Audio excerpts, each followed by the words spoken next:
हमको दिखता है कि वो प्रभु है, मेरे सामने बैठे हैं और वो हमसे सेवा ले रहे हैं बस।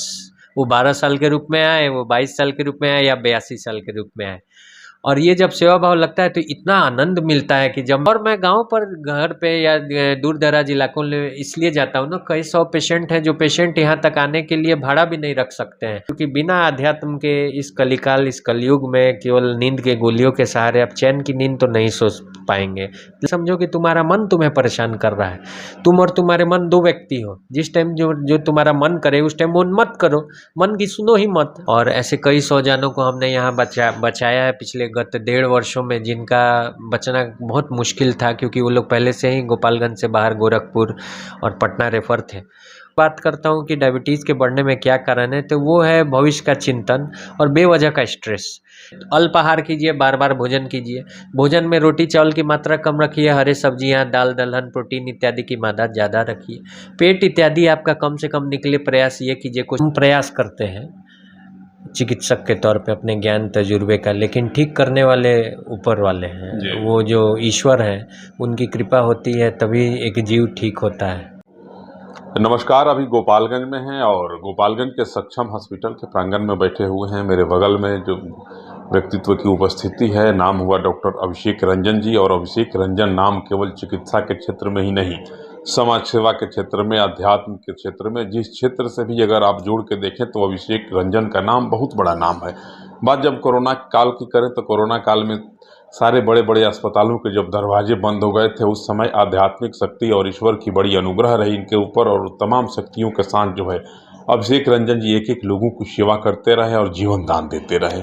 डॉक्टर अभिषेक रंजन जी के पास आज हम बैठे हुए हैं और चर्चा करेंगे खास करके सक्षम हॉस्पिटल जो है, इसकी विशेषताओं पे, कौन कौन सुविधा यहाँ उपलब्ध है, किन किन रोगों का यहाँ मूल रूप से इलाज हो पाता है, और दूसरी चर्चा करेंगे तमाम चीज़ें उपलब्ध होने के बाद भी मानव अवसादग्रस्त हो जाता है, शांति नहीं मिलती है। अभी लगभग यहाँ 2 घंटे से हम बैठे हैं, 2 घंटों में देख रहे हैं कई नौजवान साथी वैसे आए जो कहे कि डॉक्टर साहब रात को नींद नहीं लगती है। आखिर कारण क्या है? धन है, वैभव है, ऐश्वर्य है, बंगला है, गाड़ी है, घोड़ा है, तमाम चीज़ों के बाद भी व्यक्ति रात में सो नहीं पाता है। कारण क्या है?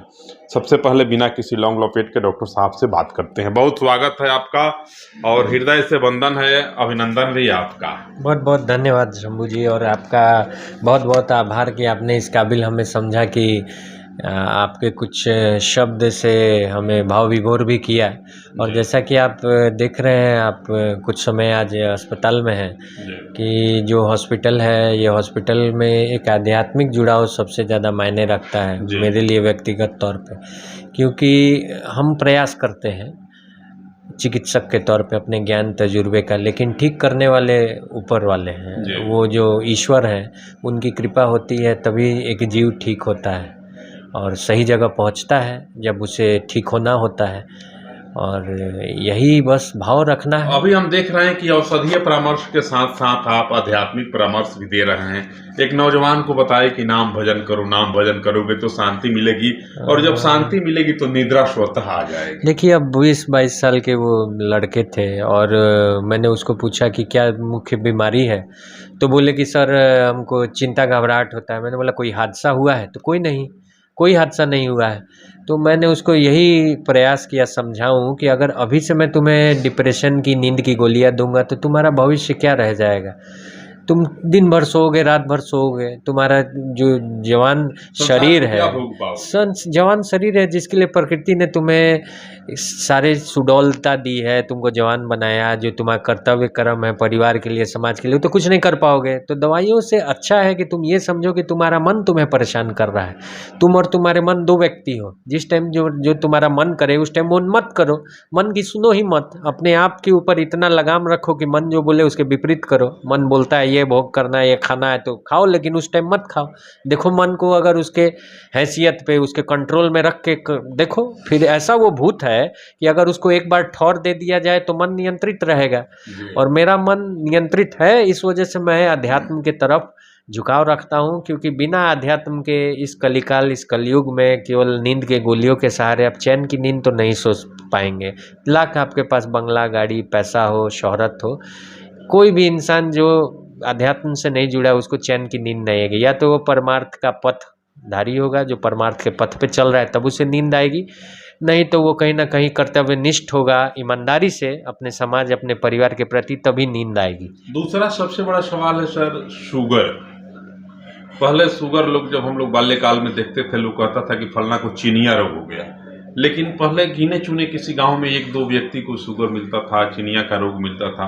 अब प्रत्येक घरों में शुगर के रोगी हो गए हैं। कारण क्या है और क्या उपाय मनुष्य करे कि शुगर का प्रभाव उस पर नहीं पड़े? शुगर होने से पहले मनुष्य को किस प्रकार की सावधानियां बरतनी चाहिए? सबसे ज़रूरी है कि जो हमारे दिनचर्या में बदलाव आया है, पहले लोग सुबह भोर भिनसार में गांव देहात में उठ जाते थे 4 बजे 5 बजे ब्रह्म बेला में, वो सुबह उठने का समय। दूसरा कि दिनचर्या के साथ साथ खान पान, फिजिकल एक्टिविटी का अभाव। अब लोग मोबाइल पे रहते हैं, जब फ्री समय दें, कोशिश नहीं करते हैं कि थोड़ा सा भी फिजिकल एक्टिविटी, टहलना शुरू करें। खान पान में देखिए तो जो पश्चिमी देशों से हम लोग के तरफ खान पान का बदलाव आया है कि लोग अब pizza, burger, pasta, Maggi, noodle, chowmein, जो 5-10 मिनट में खा के तुरंत हम भाग जाएं, ऑफिस वाले भाग रहे हैं ऑफिस, बाकी जगह छोटे छोटे बच्चों को देखिए तो इतने मोटा शरीर, पेट निकला हुआ है, उम्र 12 साल 14 साल है। ये सबका प्रभाव ये पड़ रहा है कि इंसुलिन जो पहले काम करता था ना, वो काम कर नहीं रहा है। पेट की चर्बी से इंसुलिन को काम करने में रुकावट आती है, जिसे इंसुलिन रेजिस्टेंस बोलते हैं। इसका फ़र्क ये पड़ रहा है कि समाज में यंग डायबिटीज़ के पेशेंट बहुत ज़्यादा बढ़े हैं। इन सब के अलावा जब मैंने बात करता हूँ कि डायबिटीज़ के बढ़ने में क्या कारण है, तो वो है भविष्य का चिंतन और बेवजह का स्ट्रेस। स्ट्रेस इस वजह से कि सारी चीज़ें मेरे मुताबिक हो, मेरे हिसाब से हो, मेरे उम्मीद से हो, जबकि यहाँ होना वही है जो तय होता है। आप बस कर्म कीजिए ताकि आपको वो मिल जाए।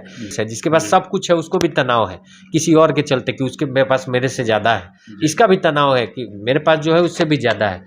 और तनाव में हमारे अंदर स्ट्रेस हार्मोन जो रिलीज होता है, उसमें कॉर्टिसोल नामक केमिकल जो है बहुत बड़ा एक अहम रोल प्ले करता है। और ये जब स्ट्रेस में रिलीज होता है तो शुगर अपने आप बहुत हाई जाता है हमारे रगों में, बॉडी की डिमांड बढ़ जाती है और इसका असर होता है कि धीरे धीरे पेशेंट लगातार जो तनावग्रस्त रहता है उसके शुगर होने की संभावनाएं बढ़ जाती हैं। तो एक ये पूरा सामूहिक तौर पे देखने लायक प्रयास में सबसे पहले है दिनचर्या को आप शिथिलता के तरफ से सक्रियता के भाव में रखिए। कोशिश कीजिए कि रोज़ आधा घंटा से 45 मिनट टहलिए। खाने पीने में अल्पाहार कीजिए, बार बार भोजन कीजिए। भोजन में रोटी चावल की मात्रा कम रखिए, हरे सब्जियां, दाल दलहन, प्रोटीन इत्यादि की मात्रा ज़्यादा रखिए। पेट इत्यादि आपका कम से कम निकले, प्रयास ये कीजिए, कोशिश कीजिए कि 34 और 36 कमर, पुरुष है तो 36 और महिला है तो 34 से ज़्यादा ना हो।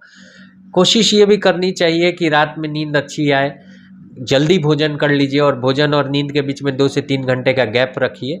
और स्ट्रेस तनाव को मैनेज करने के लिए कोई भी एक अच्छी एक्टिविटी, हॉबी या भगवान का नाम जप, कोई भी ऐसी चीज़ अध्यात्म से जुड़ी है जिससे आप अपने तनाव को कम कर सकिए और एक बड़े परिदृश्य में चीज़ों को देख पाइए। अच्छा, ये सक्षम हॉस्पिटल है, यहाँ किस प्रकार की सुविधा है? 24 घंटा इमरजेंसी है, क्या है, जरा बताएं। सक्षम इमरजेंसी हॉस्पिटल है, यहाँ आईसीयू की सुविधा है। गोपालगंज का पहला आईसीयू युक्त हॉस्पिटल बनाया था हमने डेढ़ वर्ष पूर्व, जिसमें फुली फंक्शनल वेंटिलेटर, डीफैब, इसके साथ साथ एबीजी मशीन और ऐसे कई 100 जानों को हमने यहाँ बचाया है पिछले गत 1.5 वर्षों में, जिनका बचना बहुत मुश्किल था क्योंकि वो लोग पहले से ही गोपालगंज से बाहर गोरखपुर और पटना रेफर थे। वैसे जीवों को जो जान है उनको बचा करके हमने एक ही चीज़ महसूस की है कि जिस पर्पज़ से इसका नाम हमने रखा था सक्षम हॉस्पिटल, वो कहीं ना कहीं लक्ष्य हमारा कुछ हद तक अब हम पाने में कामयाब हो रहे हैं। जब लोग खुद ब खुद जानते हैं कि इमरजेंसी के लिए अगर कहीं जाना है तो सक्षम हॉस्पिटल एक जगह है जहाँ 24 घंटे उनको सही इलाज मिलेगा। और सबसे बड़ा बात है कि यहाँ मदद करने का भाव रहता है। अगर कोई सक्षम नहीं भी होता धन से, संसाधन से, तो हम प्रयास करते हैं जितने हद तक हम चल पाएँ। अस्पताल सक्षम है, हाँ सक्षम है। और देखिए प्रयास करना चाहिए। अगर किसी को 10 में से 6 रुपए देने की मान लीजिए कुवत है तो उसको 2 रुपए मदद करेंगे तो आप घटेंगे नहीं, बढ़ेंगे ही।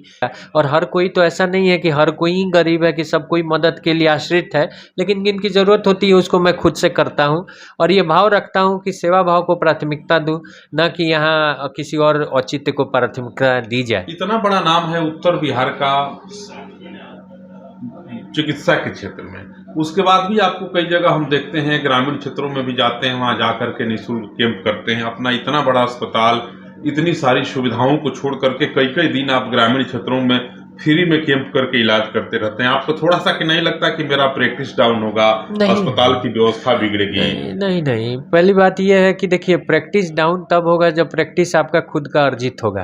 प्रैक्टिस तो प्रभु के चलते हैं ना, उन्होंने मुझे चिकित्सक बनाया है, उन्होंने सेवा भाव दिया है। जब वो चला रहे हैं तो मुझे तो प्रैक्टिस की चिंता ही नहीं रहती कि पेशेंट आज 80 हैं, कल 100 हो जाए, परसों 150 हो जाए, मैं क्यों सोचूं। प्रभु जितने लोगों की सेवा देंगे मुझे सेवा करना है, बस भाव ही यही है। और मैं गांव पर घर पे या दूर दराज इलाकों में इसलिए जाता हूँ ना, कई 100 पेशेंट हैं जो पेशेंट यहाँ तक आने के लिए भाड़ा भी नहीं रख सकते हैं, जिनके पास आने के बाद जांच की भी सुविधा नहीं है। तो उनको अगर उनके घर जाकर के इलाज किया जाए तो कम से कम उसमें से अगर 10-20 लोग भी ठीक हो, मैं 30-40 को देखूं, तो ये तो रहेगा कि 50% लोगों को उनके घर के पास इलाज मिल गया जिनके पास पैसे नहीं आने का। दूसरा कि ऐसे लोगों के साथ जुड़ता हूँ तो मुझे लगता है कि हमार गाँव बा, हमार घर बा, हमार मिट्टी, हमार ज़मीन, और पटना मेरा परिवार रहता है, सबको छोड़ के मैं यहाँ इसीलिए बैठ रहा हूँ ताकि मैं यहाँ के लोगों की सेवा कर सकूँ। पेमेंट करने की कैपेसिटी पटना और बड़े शहरों में ज़्यादा बड़ी है, वहाँ पर ज़्यादा धन संसाधन युक्त परिवार हैं। गोपालगंज जिला अपना छोटा जिला है, सुदूर है, बॉर्डर इलाका है, डेवलपमेंट नहीं है, स्वास्थ्य सुविधाएं और कम है।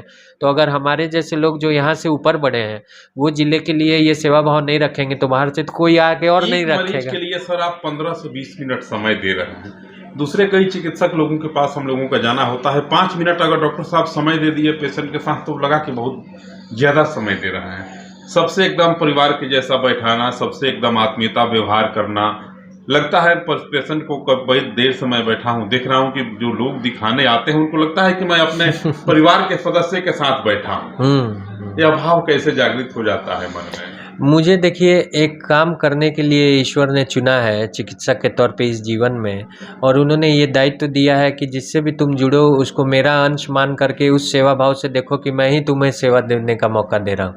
अब उसमें ये भी छूट जाता है कि किस जाति का है, धर्म का है, किस इलाके का है, किस परिवार का है, कितना धनवान है, कितना निर्धन है। हमको दिखता है कि वो प्रभु है मेरे सामने बैठे हैं और वो हमसे सेवा ले रहे हैं, बस। वो 12 साल के रूप में आए, वो 22 साल के रूप में आए, या 82 साल के रूप में आए। और ये जब सेवा भाव लगता है तो इतना आनंद मिलता है कि जब मैं यहाँ 7, साढ़े 7, 8 बजे तक ओपीडी देख के जाऊँ तो मुझे लगता है कि और 2-4 घंटे और बैठ सकता हूँ और पेशेंट देख सकता हूँ 50-100। जबकि अगर आप इसको कमर्शियल देखिएगा व्यावसायिक दृष्टि से तो सुबह के 9 बजे से लेकर रात्रि 7-8 बजे के बाद 12 घंटे बैठने के बाद किसी का हिम्मत जनरली नहीं हो पाएगा कि वो और 2-4 घंटे बैठे। मुझे लगता है कि ये सेवा भाव ही है जिसकी वजह से मैं ये कार्य रोज़ आनंदित होकर करता हूँ, और मेरे ऊपर किसी तरह का दबाव नहीं रहता कि इतने पेशेंट, इतना खर्च, इतना पैसा, इतना व्यवसाय। और ये दबाव नहीं रहना ही मेरे मरीज को अच्छे इलाज के लिए मुझे प्रेरित करता है करने। प्रमुखता के साथ किन किन बीमारियों का यहाँ आप इलाज कर पाते हैं? ज़्यादा पेशेंट जैसे सबसे ज़्यादा पेशेंट डायबिटीज़ के हैं, छाती रोग के हैं, जिसको दमा है, अस्थमा आप देख ही रहे हैं, हार्ट की, हृदय की समस्याएं हैं, बीपी शुगर के, ज़्यादातर लोग इससे ग्रसित हैं। और नस संबंधित दिक्कतें, जिनको हाथ पैर में जलन, झंझनाहट है, कमर में सियाटिका टाइप की बीमारी हो रही है, क्योंकि इस एक छत के नीचे हमने सेम डेट में जितने समग्र टेस्ट हैं सब सुविधाएँ उपलब्ध कराई हैं, नस के रोगी के लिए, हार्ट के रोगी के लिए, छाती दमा के रोगी के लिए, और भर्ती की भी सुविधा है। तो एक छत के नीचे अगर किसी को भी सारे संसाधन मिल जाए और सारे लोगों का टेस्ट का रिपोर्ट एक ही दिन में आ जाए तो इससे बड़ी बात ये होगी कि लोगों का आने जाने का खर्च, बार बार परेशान होना, इधर उधर भागना, इससे मुक्ति मिलेगी। और सेवा भाव है तो जो जिस कदर तक अफोर्ड कर सकता है उसको उतने में मैं भी मदद करता हूँ करने में। जैसा आपने बताया कि आप सेवा भाव से जुड़े हैं, लोगों के अंदर वो भावना जागृत है कि परिवार से मिल रहे हैं, ये भावना तभी आएगी जब उनके आँख में आँख डाल करके उनको वो चीज़ आप एहसास करा पाएँ कि आप मेरे अपने हैं, आप कोई मरीज नहीं हैं, आप मेरे अपने हैं, आप दुखी हैं, आप दर्द में हैं, लेकिन मेरे अपने हैं, और ठीक हो जाएंगे। नकारात्मकता नहीं रहती और ना मैं रहने देता हूँ इस अस्पताल में। चलिए, जाकी रही भावना जैसी प्रभु मूरत देखे तीन तैसी।